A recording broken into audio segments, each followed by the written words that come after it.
সবাই মিলে, নওজোয়ান ভাই তোমরাও, বয়স্ক বাবা চাচা আপনারাও একটু সময় কোরআনুল কারীমের একটা ছোট্ট সূরা আমি আপনাদের সামনে পড়ছি।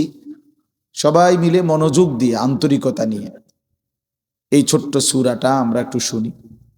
এতে আমাদের সবার বরকত হবে। আল্লাহর কোরআন আমাদের জিন্দেগির জন্য রহমত। কোরআন শরীফে আল্লাহ তাআলা বলছে কোরআন রহমত। কোরআন আল্লাহর পক্ষ থেকে আমাদের জন্য রহমত। কোরআন আমাদের জন্য বুশরা, সুসংবাদ। কোরআন আমাদের জন্য হুদান, হেদায়েত। কোরআন আমাদের জন্য শিফা, আমাদের যাবতীয় বাহ্যিক এবং আত্মিক রোগের ঔষধ।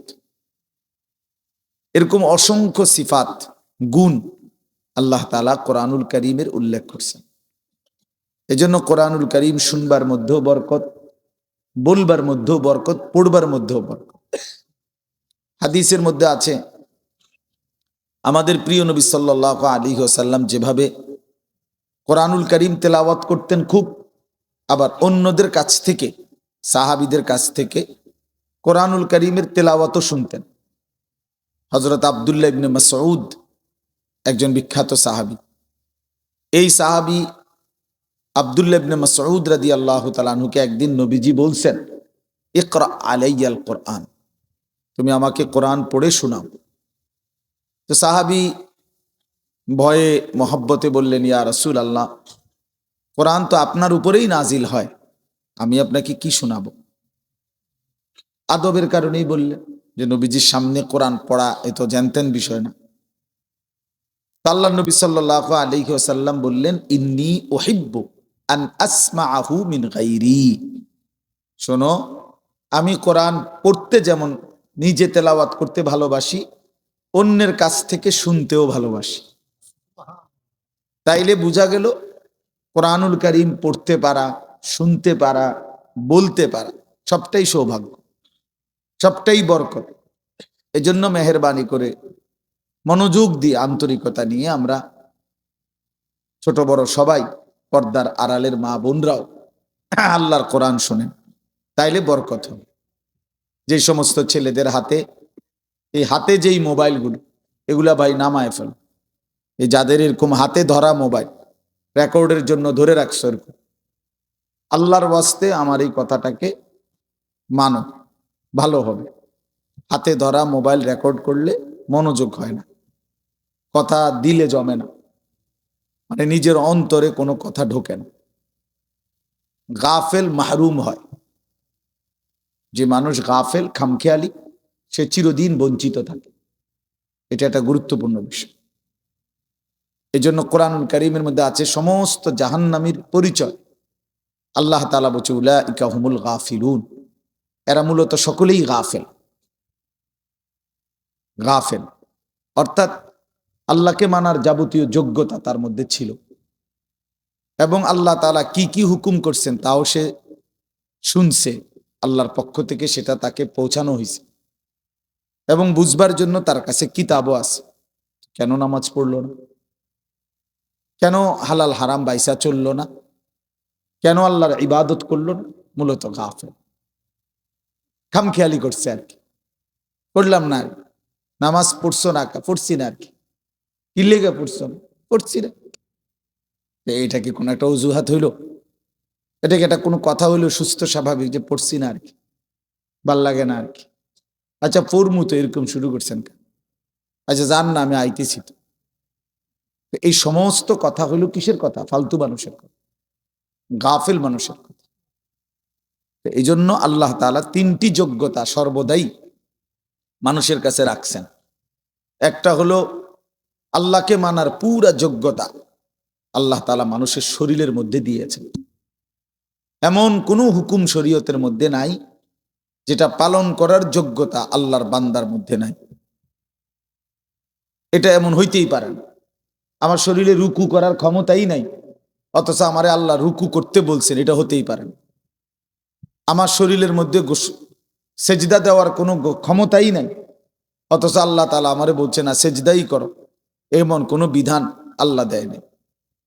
তার মানে যতগুলো হুকুম আল্লাহ তাআলা বলেছেন, নিষেধ করেছেন, তা পালন করার এবং বিরত থাকার শতভাগ যোগ্যতা আল্লাহ তাআলা বান্দার মধ্যে দিয়েছে। একজন পর নারী দেখলে চোখ নামাইতে বলছেন, ইয়াগুদ্দু মিন আবসারিহিম।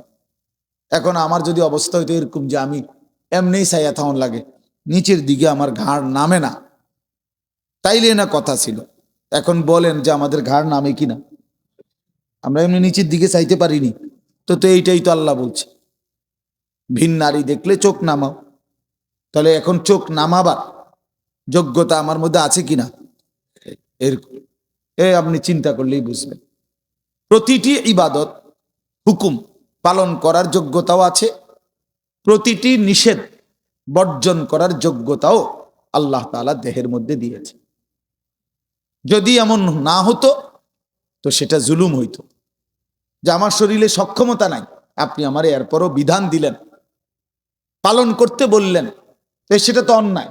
আর আল্লাহ তাআলা অন্যায় করে না, করতেই পারে না। ইন্নাল্লাহা লা ইয়াযলিমু মিসকালা যাররাহ, কোরআন শরীফ আছে, নিশ্চয়ই আল্লাহ তাআলা এক বিন্দু জুলুম করেন না। এই জন্য বাপ জওয়ান বলেন, বুড়ো বলেন, আল্লাহকে মানার, শরীয়তকে মানার, দিন মানার পুরা যোগ্যতা আমাদের প্রত্যেকের মধ্যে আছে। অনেক বয়স্ক লোকের বদভ্যাস, আখেরাতের কোনো কথা বললে, অজু নামাজ সুন্দর করার কথা বললে, সূরা কেরাত, দোয়া কালাম শিখবার কথা বললে, না আমার আর এই বয়স নেই, এক কথায় ফতুয়া দিয়ে ধরেন ধরেন, লা হাওলা ওয়ালা কুওয়াতা ইল্লা বিল্লাহ। কথা পাইছেন ভাই? সোজা হন, আগে সোজা হন, একটু হাঁটেন, একটু হাঁটেন, একটু হাঁটেন আপনি আগে। আল্লাহ হেফাজত করেন। এনে বসেন, এটি নামাই দেন, চেয়ার নামাই দেন, নিচে বসেন, নিচে বসেন ভাই, অসুবিধা নেই। আল্লাহ হেফাজত করেন, আল্লাহ আফিয়ত দান করেন। এই জিন্দিগি, এই জীবন, ওমা তাদরি নাফসুম মাযা তাকসিবু গাদান, কোরআনুল কারীমের মধ্যে আল্লাহ তাআলা বলছেন, কেউ জানে না, ওমা তাদরি নাফসুন, কেউই জানে না আগামীর মুহূর্তটা তার কি হবে, আগামীর মুহূর্তটা তার জন্য কি অপেক্ষা করছে কেউ জানে না, কেউ অপেক্ষা। এটাই জিন্দিগি। এই জন্য আমরা প্রতি মুহূর্তে, দুনিয়াতে আসলে স্বস্তি নাই। মৃত্যু যাকে সারাক্ষণ তাড়া করে, তার আবার স্বস্তি কিসে? যার পিছনে মৃত্যু হাঁটে, যার পিছনে মৃত্যু থাকে, তার আবার স্বস্তি কিসের? তার আবার তৃপ্তি কিসের? তার আবার উল্লাস কিসের? উল্লাস কিসের? তাইলে বলেন, আমি আপনাদেরকে বলছি ভাই, জোয়ান তোমাদেরকেও বলছি, আমাদের প্রত্যেকের ভিতর আল্লাহ তাআলা আল্লাহকে মানার যোগ্যতা দিয়েছেন, কিন্তু আফসোসের বিষয় হলো আমরা ইচ্ছা করে, খামখেয়ালি করে সেই যোগ্যতা নষ্ট করে দিচ্ছি। নিজের মনের যত খাহেসাত, মনের যত চাহিদা, সেটা কিন্তু পূরণ করতে আমরা খুব বদ্ধপরিকর, খুব মজবুত। মিথ্যা আমি বলবই, চুরি আমি করবই, অবৈধ উপার্জন আমি করবই, যত বেজ্জুতি হই, নারীর আড্ডা, জেনার আড্ডা, বেবিচারের আড্ডা, বন্ধুদের অসৎ আড্ডা, আমি এটা দেবই। আমার সম্মান থাকুক বা না থাকুক, আমার বাবার ইজ্জত থাকুক বা না থাকুক, আমার বংশের ইজ্জত থাকুক বা না থাকুক, আমার আখেরাত পরকাল নষ্ট হলে হোক। তাইলে গুনাহের ব্যাপারে মানুষ খুব নিষ্ঠাবান, মিথ্যা খুব যত্ন নিয়া করে, আল্লাহর নাফরমানি করে খুব যত্ন নিয়া, কিন্তু আল্লাহর ইবাদত করে না মোটেই যত্ন নিয়ে। সুদের 1 টাকাও কম নেয় না, সুদের সিরা টাকাও লয় না। তাইলে বোঝা গেল, হারাম করে খুব যত্ন নিয়া, কিন্তু ইবাদত করে খামখেয়ালি করে, খামখেয়ালি করে।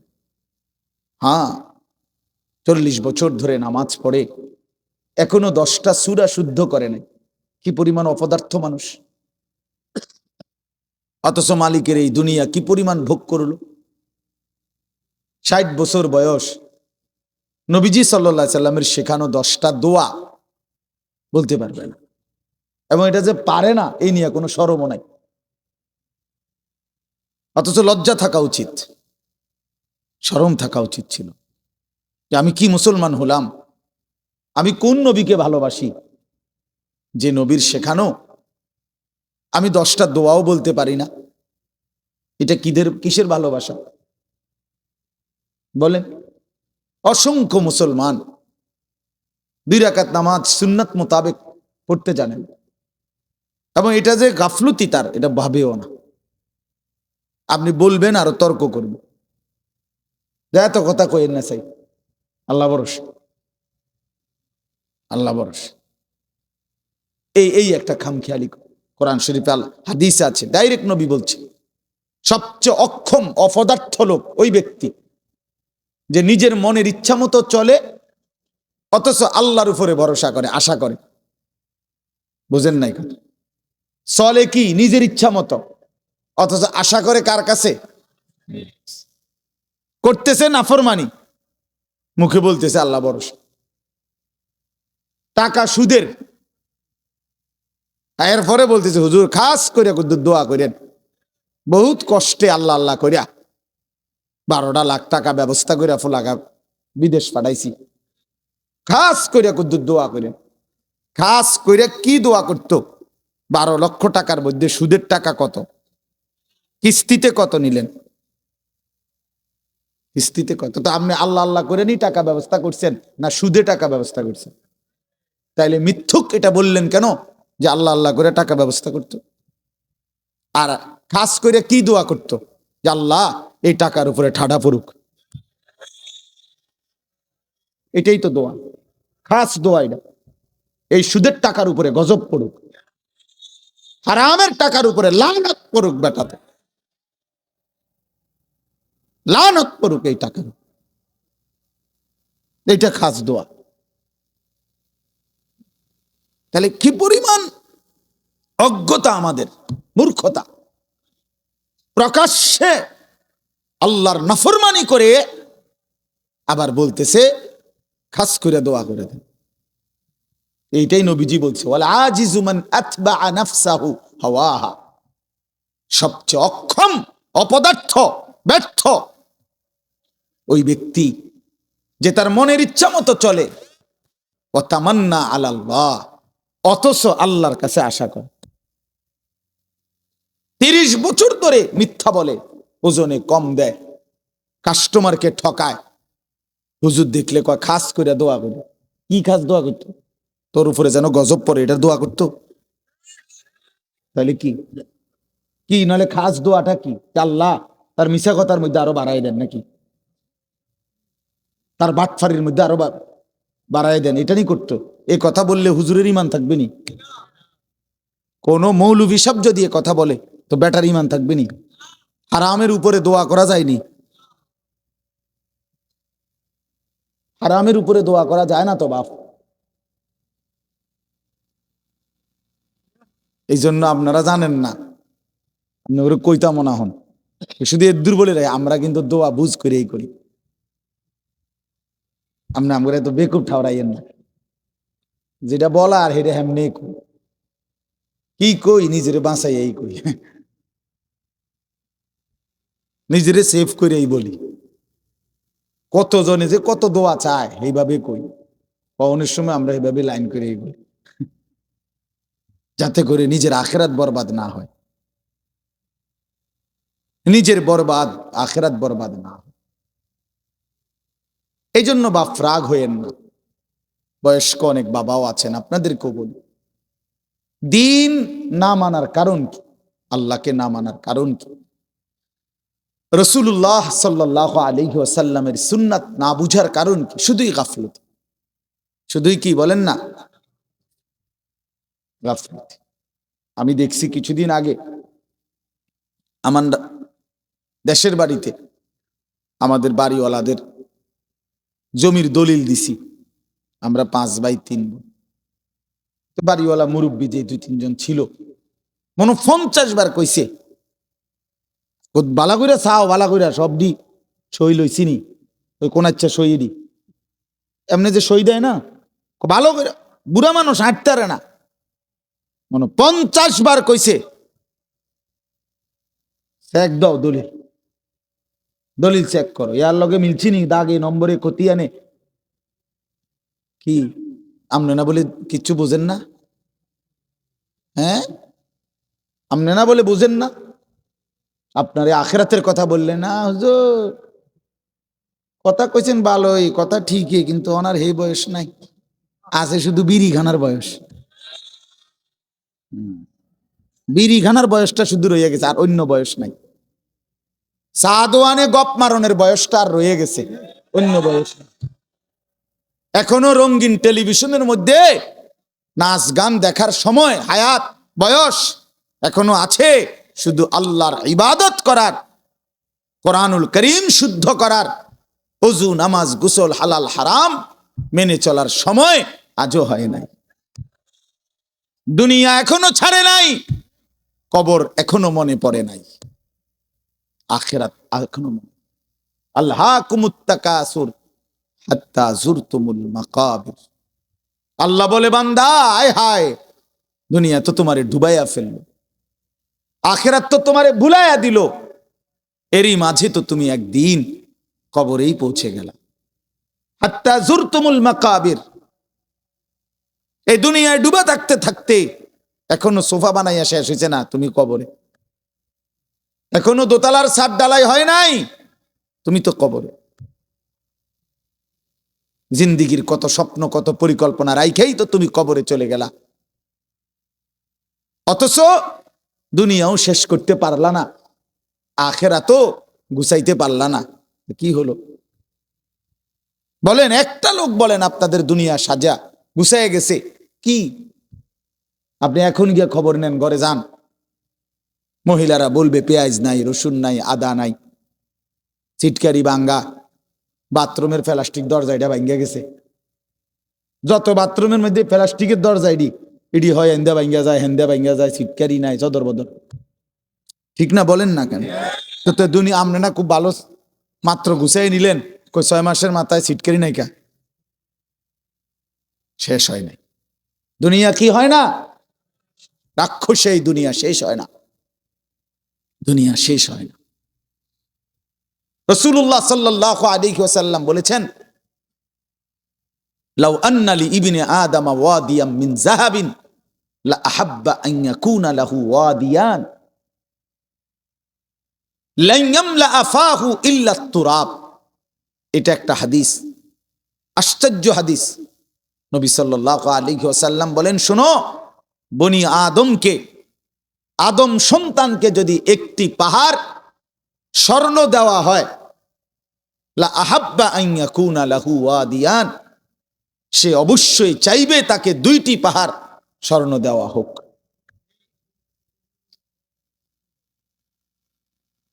লান ইয়ামলা আফাহু ইল্লা তুরাব। এরপরে নবীজি বলেন, কসম উম্মত শোনো, বনি আদমের মুখ ভরবে না ইল্লা তুরাব, কবরের মাটি ঢালা পর্যন্ত।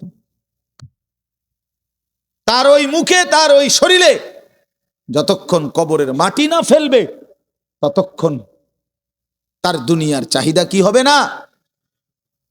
এর চাইতে জ্বলন্ত হাদিস আর কি হইতে পারে? এর চাইতে সুন্দর কথা আর কি হইতে পারে বলে? আরো সুন্দর কথা শুনেন। রাসূলুল্লাহ সাল্লাল্লাহু আলাইহি ওয়াসাল্লামের একজন বিখ্যাত সাহাবী হযরত উবাই ইবনে কাব রাদিয়াল্লাহু তাআলা আনহু, সাইয়্যিদুল কুররা, সাহাবীদের মধ্যে সবচেয়ে সুন্দর কোরআন পড়তেন যিনি, ওনার নাম হলো উবাই ইবনে কাব রাদিয়াল্লাহু তাআলা আনহু। এই সাহাবী বলেন, এই হাদিস এটা নবীজি আমাদের কাছে এত হাজারবার বলছে, এতবার। এই কোনটা? এই যে যদি বনি আদমকে একটি পাহাড় স্বর্ণ দেওয়া হয়, সে 2টি পাহাড় চাইবে, আরো দিলে আরো চাইবে, তার মুখ ভরবে না কবরের মাটি ছাড়া। ওই সাহাবী বলতেছেন, আমি নিজে তাফসিরে, আমার গাড়িতে এই তাফসির আছে, তাফসিরে কুরতুবী। তো ইনি বলেন, এই সাহাবী বলেন, কুন্না নারা হাদা মিনাল কোরআন। নবীজি এই হাদিসটা আমাদেরকে এত বেশিবার বলছেন, আমরা মনে মনে ভাবতাম এটা কোরআনের আয়াত। এটা কি? কোরআনের আয়াত ভাবতাম, কোরআনের আয়াত মনে করতাম আমরা এটাকে। তার মানে এত বেশিবার আমাদেরকে এত গুরুত্ব দিয়া বলছে যে হাই বনি আদম, দুনিয়া তৃপ্ত হবে না, শুধু শুধু তুমি আর চেষ্টা করো না, থামো, এই নাফরমান থামো, পারতা না দুনিয়া। আরে হারামখোর, সুদখোর, ঘুষখোর, বাটপার, ওজনে কম দেওয়া সিটার, থাম বেটা থাম, থাম নাফরমান, দুনিয়া পারবি না বেটা, দুনিয়া তোরে ধোকা দিবে, দুনিয়া তোরে বুড়া আঙ্গুল দেখাবে, দুনিয়া তোরে একদিন লাথি দিয়া কবরে ফেলে দিবে আর বলবে যা বেঈমান, কবরে চলে যা, দুনিয়া থাকুক। শুধু শুধু শুধু শুধু এত মিথ্যা, এত চুরি, এত ডাকাতি, এত দুর্নীতি, এত অন্যায়, এত সুদ, এত কিস্তি, এত হারাম। আহা মুসলমান, ঠিক করলেন। লা ইয়াদখুলুল জান্নাতা জাসআদুন গুজিয়া বিল হারাম। নবী সাল্লাল্লাহু আলাইহি ওয়াসাল্লাম বলেন, ওই দেহ জান্নাতে ঢুকবে না যে দেহের রক্ত গোশত হয়েছে হারামের দ্বারা। আমি নিজে হাদিসের ব্যাখ্যায় পড়ছি, এই হাদিসের ব্যাখ্যার মধ্যে আছে উলামায়ে কেরাম, মুহাদ্দিসিনে কেরাম বলে, যে অভিভাবক তার পুরা ফ্যামিলিকে হারামের টাকা দিয়া পালে, বউ বাচ্চা সবাই এই হারামের টাকা থেকে খায় দায় ঘুমায়, এই নাফরমান অভিভাবক যেন নিজ হাতে পুরা ফ্যামিলিটার জন্য জান্নাত হারাম করে দিল।